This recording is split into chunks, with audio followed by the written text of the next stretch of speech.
राज्यातील वरिष्ठ पोलीस अधिकारी विश्वास नांगरे पाटील यांचा AI द्वारे तयार केलेला चेहरा व्हिडिओ कॉलमध्ये वापरून एका माजी अधिकाऱ्याला डिजिटल अरेस्ट करून त्याच्याकडून सुमारे 78,60,000 रुपये उकळण्यात आल्याची धक्कादायक घटना छत्रपती संभाजीनगरमध्ये घडली।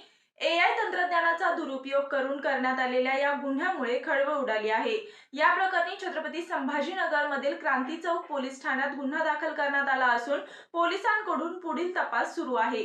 याबाबत मिळालेल्या अधिक माहितीनुसार छत्रपती संभाजीनगरमध्ये राहणाऱ्या एका माजी अधिकाऱ्याला सायबर गुन्हेगारांनी विश्वास नांगरे पाटील यांचा AI द्वारे तयार केलेला फोटो लावून व्हिडिओ कॉल केला। तसेच तुमच्या पत्नीच्या बँक खात्यामधून संशयास्पद व्यवहार झाला आहे, त्याचा संबंध अब्दुल सलाम नावाच्या दहशतवाद्याशी असून त्या माध्यमातून तुमच्या खात्यात 20 लाख रुपये आले आहेत अशी बतावणी केली। तसेच या प्रकरणी NIA कडून गुन्हा दाखल करण्यात आल्याची बतावणी करण्यात आली। त्यानंतर या निवृत्त अधिकाऱ्याला अटकेची धमकी देऊन डिजिटल अरेस्ट करून त्याच्याकडून टप्प्याटप्प्याने तब्बल 78,60,000 रुपये एवढी रक्कम उकळण्यात आली। आपली फसवणूक झाल्याचे लक्षात आल्यानंतर सदर सेवानिवृत्त अधिकाऱ्यांनी छत्रपती संभाजीनगरमधील क्रांती चौक पोलीस ठाण्यात धाव घेत तक्रार नोंदवली।